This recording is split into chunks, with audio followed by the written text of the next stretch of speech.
Unang virtual na lumitaw si Dr. Michael Maki sa korte sa Ohio ngayon. Siya ang vascular surgeon na inaresto mahigit isang linggo matapos umano niyang magmaneho ng ilang oras patawid ng mga hangganan ng estado papuntang Ohio. Pumasok umano siya sa bahay ng dating asawa at asawa nito, saka binaril at pinatay ang dalawa sa gitna ng gabi. Ito ang aming natutunan sa korte ngayon. Ano ang susunod sa kaso ng dobleng pagpatay? Nasa Law and Crime kami. Ako si Chris Stewart.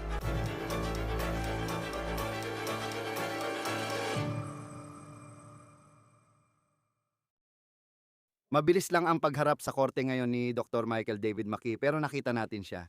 Sa unang pagkakataon mula noon, dinala siya sa Ohio para harapin ang mga kaso ng umano'y pagpatay sa kanyang dating asawa at sa asawa nito noong Disyembre 30. Si Maki ay lumabas sa kulungan sa video para sa kanyang arraignment sa Columbus, Ohio. Sandali lang ang pagdinig. Hindi nagpakita ng emosyon o nagsalita si Maki mula sa kulungan. Kinasuhan siya ng 4 na bilang ng aggravated murder at isang aggravated burglary. Inaakusahan siyang gumamit ng silencer sa pagpatay kina Spencer at Monique Tepe. Magdadagdag ako ng detalye tungkol sa sinabi ng abogado ni Maki sa korte mamaya. Si Diane Menashe, isang abogadong mula Columbus, ang magtatanggol kay Dr. Michael Maki. Kung pamilyar siya sa inyo, marahil dahil ilang beses na siyang lumabas dito para magbigay ng legal na opinyon sa mga kasong wala siyang bahagi. Lumabas na rin siya sa ilan pa naming ibang programa dito sa Law and Crime. Iginagalang at kilalang abogado siya sa Ohio at humawak na ng malalaking kaso. Sa totoo lang, hindi ito ang unang beses na humawak siya ng kilalang kaso kung saan doktor mula Ohio ang inakusahan ng pagpatay. Iba ito sa kaso ni Dr. Michael Maki. Narito ang mga larawan mula dekada 90 nung ipinagtanggol niya. Si Dr. William Hussel ay inakusahan ng pagre-reseta ng mataas na dose ng fentanyl at unang kinasuhan ng 5 bilang ng pagpatay. 11 sa mga kaso ay ibinasura bago paglilitis, pero humarap pa rin siya sa 14. Noong 22, napatunayan ng hurado na walang sala si Hussel sa natitirang 14 na kaso ng pagpatay. Iba ang kaso ni Menashe at ang laban na haharapin niya, kasama si Dr. Michael Maki at ang mga paratang laban sa kanya. Si Maki, na tiningnan natin ang kanyang nakaraan nitong mga nakaraang linggo, alam natin yon. Dati siyang kasal kay Monique Tepe. Ang apelido niya noon ay Sabatersky at 15 anyos siya nang ikasal. Mabilis natapos ang kasal nila. Wala pang 2 taon, naghiwalay na sila. Ilang buwan na silang hiwalay bago pa umabot sa korte ang kaso nung 17 anyos siya. Ayon sa mga dokumento, iniwan ni Monique si Maki 6 na buwan bago magsampa ng kaso para tapusin ang kasal. Bumalik siya sa Ohio habang nanatili siya sa Virginia bilang surgical resident. Ipinagkaloob ng korte kay Monique ang diborsyo dahil sa hindi pagkakasundo. Lumipat ang dalawa sa Virginia noong sila ay kasal pa dahil ipinagpapatuloy ni Maki ang kanyang pag-aaral bilang isang residenteng doktor sa isang medikal na paaralan sa Roanoke, Virginia. Sa diborsyo, napanatili ni Maki ang bahay na kanilang tinitirhan at si Monique naman ay nagpatuloy sa kanyang buhay pabalik sa Ohio. Nalaman namin na matagal ng kasal si Monique kahit bago pa maaresto si Maki. Sa online files ng kaso ng diborsyo, mukhang maayos naman lahat. At kung ikukumpara sa kung gaano kagulo ang ibang mga diborsyo, sa papel, mukhang mabilis at maayos ang naging proseso nito. Muli, kung ikukumpara sa ibang mga diborsyo. Limitado lang ang naipapakita ng mga papeles sa totoong nangyayari sa isang pagsasama. Ngayon, alam natin na pinaniniwalaan na ang kanilang pagsasama sa ilang paraan base sa narinig natin mula sa pulisya ay may kinalaman sa nangyari kina Spencer at Monique Tepe. Dahil noong nagbigay ng pahayag ang pulisya, sinabi nilang itinuturing nilang isang gawa ng karahasan sa tahanan ang pagpatay sa kanila. Mga kaibigan, sandali lang. Gusto kong maging totoo. Maraming tao ang may utang sa credit card, kaya't bagamat karaniwan, parang bitag pa rin ito. Ang sponsor natin ngayon, PDS Debt, ay tumutulong sa mga tao na lumaban, mapa-credit card man, personal na utang o medical bills. May mga nakaangkop na opsyon ang PDS Debt para matulungan kang mabayaran agad ang iyong utang. Walang minimum na credit score at may A+ rating sila sa Better Business Bureau. Problema talaga ang utang sa credit card. At baka may kakilala kang naghahanap ng solusyon. Ito na siguro ang sagot. Pera at kinabukasan mo yan. Huwag hayaang sistema ang magdesisyon para sa'yo. Malapit ka nang maging walang utang. Kunin mo na ang iyong libreng assessment at hanapin ang pinakamagandang opsyon para sa'yo ngayon din sa pdsdebt.com/overthecounter. Yan ay pdsdebt.com/overthecounter, pdsdebt.com/overthecounter. Lumantad ang pamilya Tepe at sinabing naging mapanakit si Maki kay Monique nung kasal pa sila. Narito ang bayaw ni Spencer Tepe, si Rob Misla, na nagsabi nito kay Angela Levy ng Law and Crime. Nakilala namin si Monique nung 18 nang unang ipakilala siya ni Spencer sa amin pero medyo sigurado na kami um, dahil sa mga kwento na ikinuwento sa amin ni Monique tungkol sa kanya. Hindi niya tinawag sa pangalan, tawag lang niya ay dating asawa at emotional na mapang-abuso at mapanindak ito.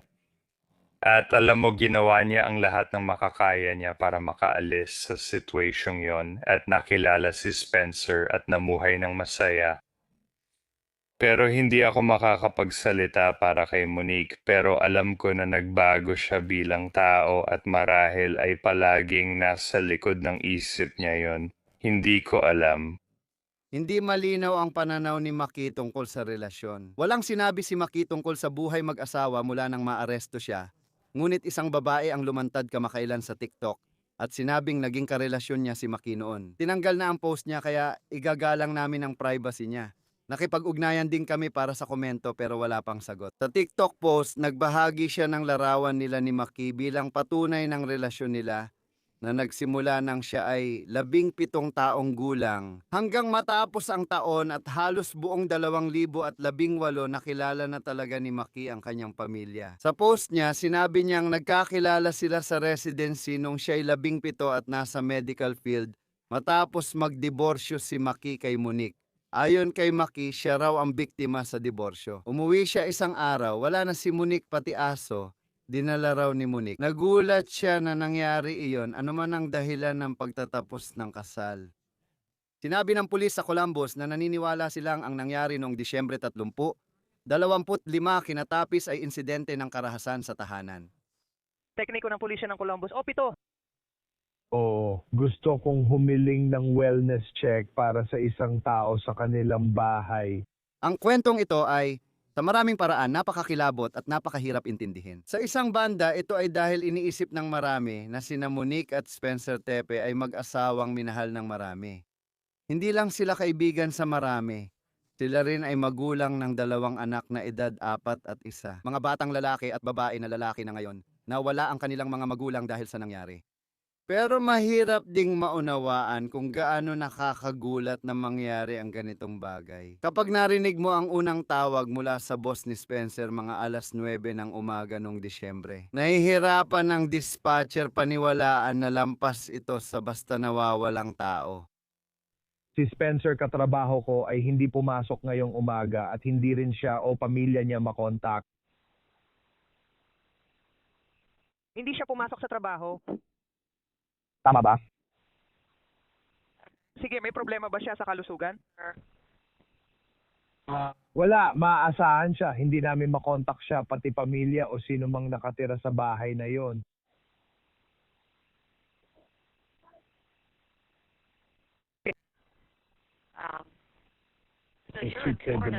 Home. Nasa Florida ako, may-ari ng negosyo at sabi ng empleyado ko wala siya sa trabaho kahit siya ang namumuno sa opisina. Si Spencer Tepe ay isang bagong dentista, 2 gulong mula sa Believe Off. At nagsimula ang kwento noong ika-30. Nang hindi pumasok si Tepe, nag-alala ang mga katrabaho niya dahil lagi siyang present sa trabaho. Tinawagan nila ang boss ni Spencer na nagsabing nakabakasyon siya sa Florida. Hindi gawain ni Spencer ito, lagi siyang nagpapaalam pag di papasok. Mas nakakaalarma pa kasi di rin nila makontak si Monique. Sige, ano po ang emergency dyan? Police ba o medical? Pareho siguro pagod na akong magsalita. Tinawagan namin sila at kumatok ng paulit-ulit sa harap at likod ng pinto pero walang sumagot. Oo, walang sumagot. Naririnig ko ang mga bata at parang may sumigaw pero hindi kami makapasok ngayon. Hindi ko alam kung kailangan ko bang basagin ang pinto o basta pumasok na lang sa bahay o ano. Nandoon ka ba nung dumating ang mga pulis? Wala ako ron. Mga 5 minuto pa lang akong dumating. Sige, ibabalik namin siya sa'yo. Hindi sigurado ang dispatcher kung may kakaiba sa kasong ito or pangkaraniwan lang, kaya nagdadalawang isip siya. Sa umpisa, nagkamali ng bahay ang pulis na ipinadala para sa wellness check sa mga tepe. Ipinakita ng pulisya ng Columbus ang bodycam video ng pulis sa isang bahay, ilang block ang layo. Bandang alas 10 ng umaga, Disyembre 30, mahigit isang oras pagkatapos tumawag ang boss ni Spencer sa siyam na isang kaibigan ng mga tepe ang pumunta sa bahay nila dahil nag-aalala. At ayon sa pulisya, pumasok siya at umakyat sa itaas. Nakita nilang ligtas ang dalawang bata, edad 4 at 1 at inaalagaan na ng pamilya. Pagkatapos nakita ng kaibigan sa kwarto sa ikalawang palapag ang katawan ni Spencer Tepe. Hindi pumasok ang boss namin, 3 oras na naming hindi siya makontak. Nasa lugar kami at may naririnig kami. Sige, nakausap ko na ang isang tao doon. Sige, tinitiyak ko lang na may tumawag na. Ayon sa pulisya, parehong maraming beses binaril sina Spencer at Monique. Nakakuha ang investigador ng mga basyo ng bala sa lugar, ngunit ang suspek. Kakasimula pa lang ng investigasyon. Narinig namin na may pulis camera malapit sa bahay ng mga tepe, pero di malinaw kung may naitalang nakatulong sa investigasyon. Humingi ng tulong ang pulisya sa publiko para sa home surveillance video mula sa panahong pinaniniwala ang pinaslang sina Spencer at Monique. Nanawagan sila sa publiko ng mga video mula 2-5 noong Disyembre 30. Dito nagkaroon ng malaking progreso ang pulisya sa kaso. Isang Nest camera ang nakakuha ng lalaking nakaitim na naglalakad sa eskinita sa likod ng bahay ni na Spencer at Monique nung sila ay pinatay sa kalagitnaan ng gabi. Ayon sa pulisya, interesado silang imbestigahan ang isang taong may kakaibang lakad at nakatalikod sa kamera. Ito ba ang pumatay o baka umaalis lang mula sa bar sa gabi? Isang araw bago-bagong taon, nasa 20s ang temperatura nung gabi. Noong Enero, may inaresto ang pulis na ikinagulat ng lahat. Inaresto umano ang isang lalaki sa Chick-fil-A sa Winnebago County, Illinois, na 7 oras mula Columbus. At ang suspect na yon ay si Dr. Michael David McKee, ang dating asawa ni Monique. Ayon sa pulisya, inaresto siya malapit sa kanyang trabaho sa isang medical center sa Rockford, Illinois, mga 1 oras at kalahati mula Chicago. Yang pag-ataking ito ay may kaugnayan sa karahasang domestiko. Alam nating dating asawa ni Monique Tepe si Maki. Makikita sa surveillance ng kapitbahayan ang sasakyan ng suspect na dumating bago ang pagpatay at umalis pagkatapos. Nagawang iugnay ng mga investigador ang sasakyan na ito kay Maki.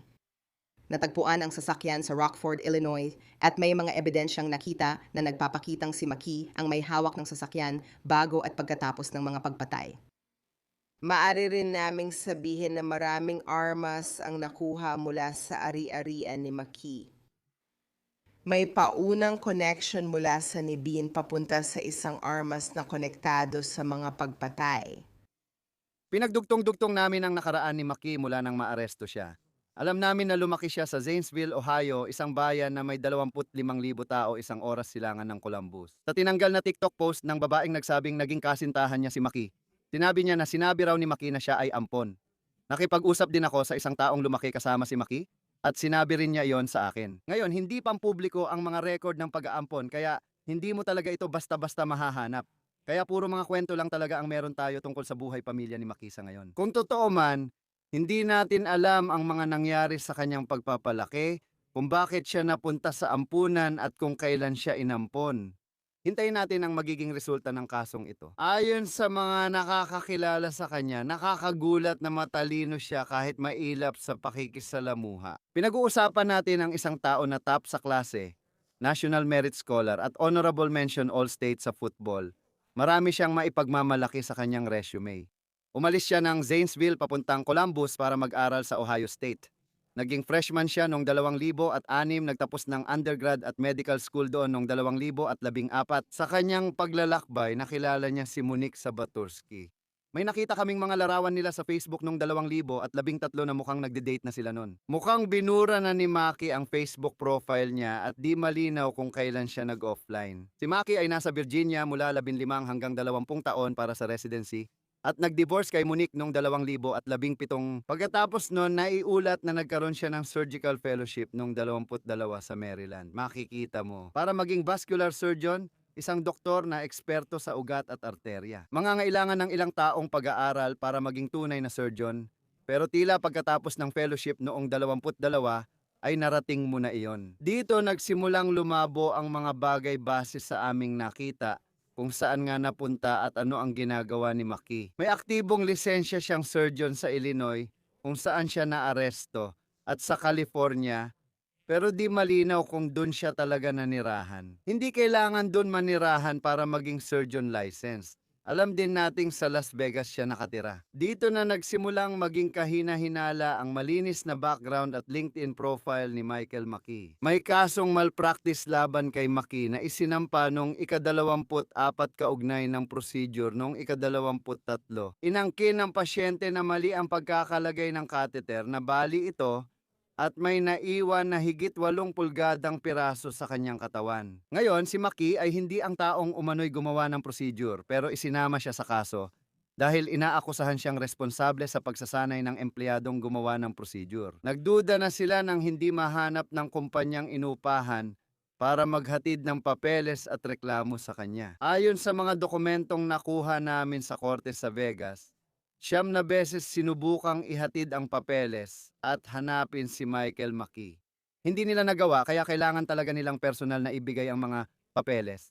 Pero hindi nila mahanap ang tao. Nagsimula ito noong Setyembre ng nakaraang taon, 3 buwan bago niya pinatay sina Monique at Spencer Tepe. Noong ika-30, sinabi ng lalaki na nag-abot ng papeles na pumunta siya sa address ni Maki pero walang sumagot. Tahimik at mga 7:30 ng umaga ito. Kinabukasan, bumalik siya dala ang mga papeles bandang 6:45 ng umaga. Sa pagkakataong ito, isinulat nilang mukhang may tao sa bahay. Nang kumatok ako, narinig ko ang television pero pinatay ito. Pindot ko ng doorbell at sunod-sunod na katok. Walang sumagot ayon sa tala. Lumipas ang 8 araw, ika-9 ng Oktubre.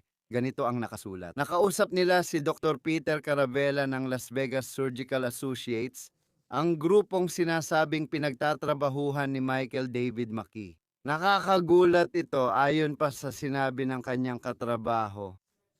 Sinabi niya na hindi niya alam kung nasaan si Dr. Michael Maki ngayon at bigla raw itong nawala. Si Michael Maki ay hindi lang basta maliit na empleyado ng grupong medikal na ito. Ang taong ito ay vascular surgeon at ayon sa klinika, bigla siyang nawala. Sinabi ng abogadong nagsampa ng kaso sa WSYX television station sa Columbus na naniniwala silang hindi totoong address ang ibinigay ng surgical group para kay Michael Maki. Tinawag nilang kakaiba talaga ang sitwasyong ito. At sinabi rin nila na kung pipili ka ng isang profesyon sa medisina para sa isang taong maparatangan ng mga krimen na ipinaparatang kay Michael Maki, ang isang vascular surgeon ay isa sa mga huling tao na iisipin mong mapaparatangan ng double murder. Balikan natin ang pagsubok makipag-ugnayan kay Michael Maki. Sa araw ding iyon, bumalik ang server sa address na kaugnay ni Maki. At muli, wala na namang tao sa bahay. Sinasabi rin nila na nalaman nila na ang lisensyang medikal ni Maki para sa Nevada ay nag-expire noong Hunyo ng 25 ayon sa dokumento. Nagpatuloy silang maghanap at nahanap ang isa pang address sa Vegas. Pero pagdating nila roon noong Oktubre 25, babae ang sumagot sa pinto at sinabing hindi niya kilala si Maki o nakatira roon. Pagkatapos, lumipat si Maki sa Chicago at nagtrabaho sa OSF St. Anthony Medical Center sa Rockford na naglabas ng pahayag sa media na nakikipagtulungan sila sa investigasyon. Marami pa ring tanong tungkol sa trabaho at dalas ng pagtatrabaho ni Michael Maki bago siya maaresto. Hindi rin tiyak kung alam ng grupong medikal ang kaso ng malpractice ni Maki. Sabi ng pulisya, Disyembre 29 o 30 nagmaneho si Michael Maki mula Rockford papuntang Columbus. Mga 7 oras na biyahe. Bumaba siya ng sasakyan at pinasok ang bahay ni Monique at Spencer Tepe, saka paulit-ulit silang binaril sa kwarto sa ikalawang palapag. Pagbalik niya sa sasakyan, nagmaneho siya pabalik ng Illinois. Ayon sa pulisya, natunton nila sa kotse ang pinaghihinalaang taong nakita sa eskinita noong pinatay sina Spencer at Monique. Ayon sa pulisya, naniniwala silang si Dr. Maki ang pinaghihinalaan at sa kanya nakarehistro ang kotse. Sinabi nilang dumating ito sa Columbus bago ang mga pagpatay at umalis agad pagkatapos. Inaresto si Maki noong Enero at nagpakita sa korte noong nakaraang linggo, kung saan isinuko niya ang karapatan sa extradition, kaya handa na siyang kunin ng autoridad mula Ohio pabalik sa estado ng Buckeye. Dahil dito, naghanda na para sa Biyernes. Lumabas si Maki sa video feed para sa pagdinig sa Court of Common Pleas. Nakatayo siya sa kulungan at nakinig habang dinidinig ang kaso niya sa korte. Muli, napakaikli ito. Magandang hapon, kagalang-galang. Stephen Schott, Dan Lender, Sheila Favor para sa Estado. Unang kaso sa Korte, Estado ng Ohio versus Michael McKee, CR 6253. May 5 kaso, 4 na pinalalang pagpatay, 1 pinalalang pagnanakaw, at iba pang hindi na kategoryang krimen. Bawat isa sa mga bilang na ito ay may kasamang 3 at 6 na taong firearm specification. Salamat, kanselahin, ilagay ang presensya mo. Salamat, kagalang-galang Diane Manashi para kay Michael McKee. Tungkol sa mga paratang, kinikilala po namin ang pagtanggap, isinusuko ang pagbabasa at pumapasok ng hindi guilty sa lahat ng binanggit na bilang. Isinusuko namin ang bond ngayon pero inilalaan ang karapatang itaas ito sa ibang araw. Naihain at napirmahan na rin ang plea ng hindi guilty para sa aking kliyente. Wala na pong iba. Salamat, konsehal. Napirmahan ko na ang plea ng not guilty at bond form para sa pagsuko ng bond. May iba pa bang kailangan? Salamat. Salamat, hukom, salamat. Kaya, sinabi ng abogado ni Maki na siya ay nagpasok ng plea na hindi siya guilty at hindi sila humiling ng piyansa sa pagdinig na ito. Kasama natin ngayon si Sky Lazaro, abogado sa depensa ng kriminal, para talakayin ang kasong ito. Salamat sa iyong pagdalo sa Law and Crime. Mataas ang profile ng kasong ito. Kadalasan, nagsisimula ito sa misteryo na unti-unting nabubuo at biglang may lumilitaw na suspect. At ngayon ay nasa Ohio na siya at haharapin niya ang napakabigat na mga kaso para sa kanyang depensa.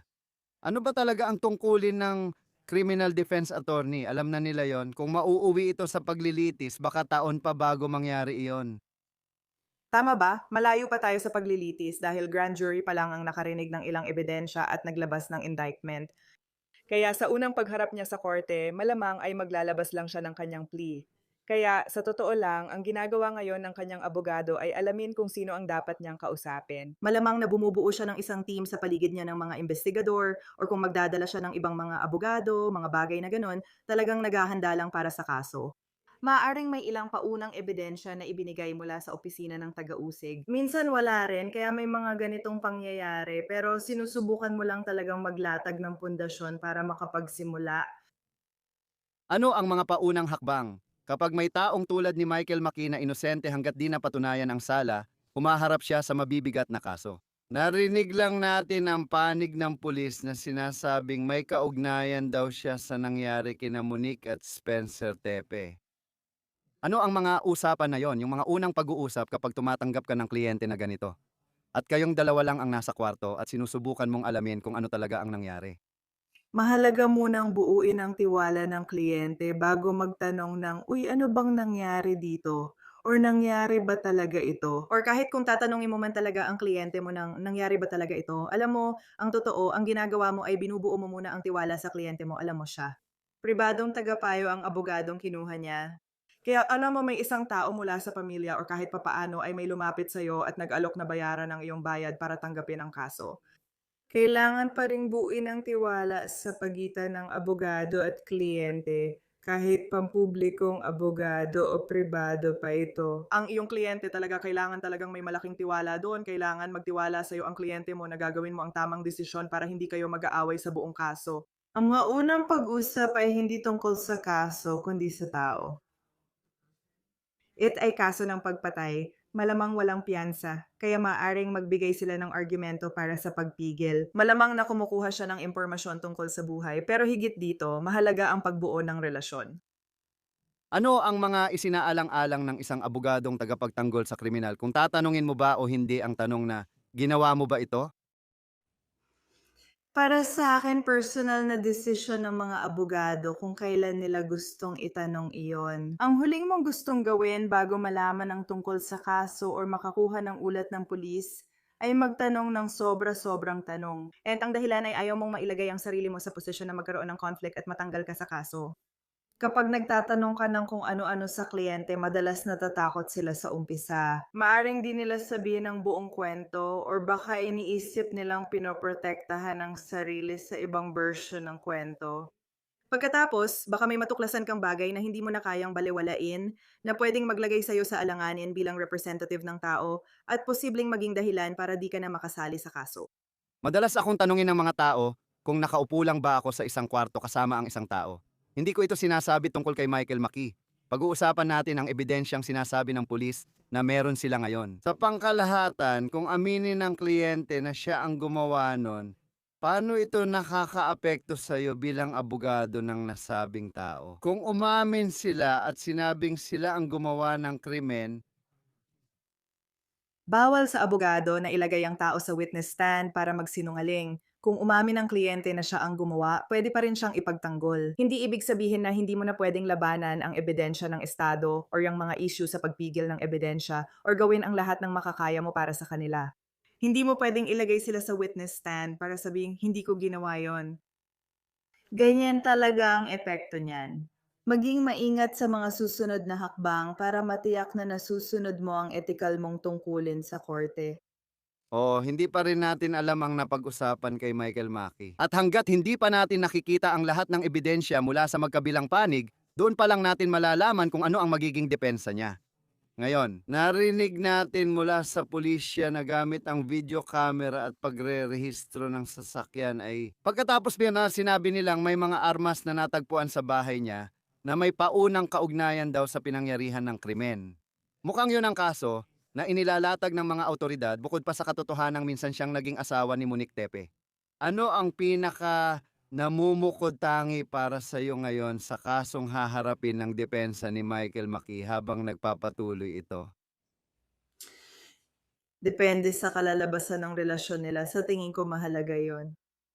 Kung ito ba ay biglaan lang, kung siya ba ay sinundan niya, kung siya ba ay minanmanan niya, or kung may iba pang katulad nito, sa tingin ko ito na ang pinakamahirap lampasan sa mga nagdaang taon. Alam ko ring may sinasabing ilang balistikang tumutugma sa mga armas. Sa tingin ko, kailangan ng maraming ekspertong testimonya dyan ngayon at hindi ito eksaktong gaya ng inaakala natin. Alam mo, nanonood ng palabas sa television tungkol sa pagtutugma ng mga basyo ng balas sa mga krimen. Palagay ko, pinakamahirap malaman kung siya ngayon at yung kotse sa surveillance. Bakit ka nandoon kung wala kang matibay na dahilan? Malayo ito sa bahay at trabaho niya or kahit anong malapit doon. Tugma naman sa timeline ayon sa simula nilang sinabi. Para sa akin, bilang defense attorney, pinakamahirap lagpasan ito. Siya ba talaga ang nasa kotse? Sa kanya ba talaga ang kotse? Bakit nandun yun mga ganong klase ng tanong? Tama, lalo na kung alam mo na. Sabi ng pulis na tuntun daw nila ang sasakyan pabalik sa Rockford, Illinois. Doon siya nakatira at doon siya nagtatrabaho. Alam kong sa Chicago siya nakatira. Tiyak na ilan yan sa tanong na gustong sagutin ng hurado kung umabot doon. Isa pa, alam mo naman na mahirap ang criminal defense. Pero may mabubuting tao na ginagawa ito at kailangan talagang magaling ka rito. Naaalala ko ang mga tipi, maganda ang imahe nila sa publiko, mahal sila ng tao at magagaling na magulang. At kapag ikaw ay isang criminal defense attorney, paano mo hinaharap yon? Alam mo yon, kung titingnan natin to bilang isang kwento, parang sila ang mga bida sa mata ng publiko. Paano mo ipinagtatanggol ang isang taong inaakusahan bilang kontrabida at paano mo hinaharap ang ganoong sitwasyon sa korte nang hindi ginagawa sa nakasanayan mong paraan? Alam kong maaga pa para sa jury trial pero baka magalit ang jury kung kukwestiyonin mo ang kredibilidad ng mga biktima ng krimeng ito. Sa tingin ko, kailangan mong isaalang-alang iyon mula simula pa lang. Ito ang magtatakda ng tono kung paano mo haharapin ang kaso, media, or ano ang ilalagay mo sa facts section. Labis silang minahal kaya't napakalungkot ng krimen lalo na't may dalawa pa silang munting anak. Ibig kong sabihin, mahirap nang higitan pa ito pagdating sa isang nakakaawang kwento ng biktima at dahil dito, nagiging madali para sa publiko na kamuhian ang iyong kliyente. Kaya kailangan mong maging sobrang maingat na umiwas sa anumang bagay na maaaring alam mo na magpakita ng kahit anong kawalang galang or anumang ganong bagay laban sa mga taong ito. Ngayon, sino ba ang nakakaalam? Maaaring may lumabas na impormasyon sa discovery. Paminsan-minsan, ang mga kasong ganito ay biglang nagkakaroon ng kakaibang takbo, lalo na kapag bigla na lang itong lumitaw. Pagkalipas ng taon, sino ba talagang nakakaalam kung ano ang matutuklasan natin at baka magbago pa yon? Sa simula pa lang at lalo na sa paglilitis, dapat mag-ingat na huwag atakihin ang mga biktima or kanilang pamilya sa ganitong mga kaso. Kamumuhian ka ng hurado dahil doon, kaya mag-focus ka lang kung tama ba ang ginawa ng mga pulis. Alam mo yon? Sinigurado ba ng lahat na tama ang lahat ng detalye? Walang pagkakamaling nagawa, alam mo kung may pagkakamali or may ulat na nawawala. Pinupunto mo talaga ang mga ganyang bagay sa buong depensa at paglilitis. At iniiwasan mo talaga na makakuha pa ng dagdag na simpatiya para sa mga biktima. Talaga, Oo, mahirap at manipis talaga ang linya na kailangang lakaran sa ganong sitwasyon. Kapag tungkol na sa isang mataas na profile na kaso na ganito, at napakaraming publisidad, mapa-true crime shows man tulad nito, pati na rin ang mga pambansang media, sinusundan din ito. Paano mo hinaharap yan sa matagalang panahon? At magbibigay ka ba ng pahayag sa media na nandoon? Kapag ipinagtatanggol mo ang kliyenteng sentro ng ganitong kaso, paano mo hinaharap ang media attention lalo na't alam mong tatagal ito? maraming abogado may iba't ibang paraan depende sa kaso. Tulad ng sa paglilitis kay Karen Reed, di ba? Sa palagay ko, naging tulong sa kanila ang pakikisalamuha sa media sa dalawang paglilitis ng kaso. Sa tingin ko, nakadepende talaga ito. Simula pa lang, dapat maingat ka sa sinasabi mo sa publiko, lalo na sa ganitong kaso. Dahil ang huling bagay na gusto mong mangyari ay ang bawiin ang anumang nasabi mo na. Alam mo, habang umaandar ang kaso, kung may bagay kang pwedeng ilabas basta ayon sa patakaran, alam mo yon. Kung ikaw ang nagtatanggol sa kaso, kailangan mong sundin ang lahat ng patakaran ng professional na asal sa pagsasalita. Maraming abogado ang umiiwas makipag-ugnayan sa media at hindi nagsasalita. Posibleng gano'n na nga. Pero ang problema, kung hindi ka talaga makikipag-ugnayan sa media, ang tanging kwento na naririnig ng mga tao ay kung ano lang ang sinabi ng district attorney at kung ano ang inilagay nila sa kanilang mga dokumento na wala namang maganda. Oh, yan ang labanan. Sigurado akong alam mo dahil nagbabalita ka. Kapag may bagong dokumento, yun ang karaniwang pumupukaw ng mga headline. Makikita natin kung ano ang panig ni Michael Maki sa kwento. Alam mo, tiyak na ngayon, isa lang itong hakbang pasulong at magiging mahaba pa ang proseso, pero makikita natin kung ano ang susunod na mangyayari. Criminal Defense Attorney Sky Lazaro, laging maganda na makasama ka dito sa Law and Crime. Salamat sa pagsama mo sa amin. Salamat, Chris. Yan na po ang pagtatapos ng On The Case mula sa Law and Crime. Mag-subscribe sa amin sa YouTube at Spotify at mapapanood nyo na rin ang mga episode sa Peacock. Ako si Chris Stewart. Hanggang sa muli.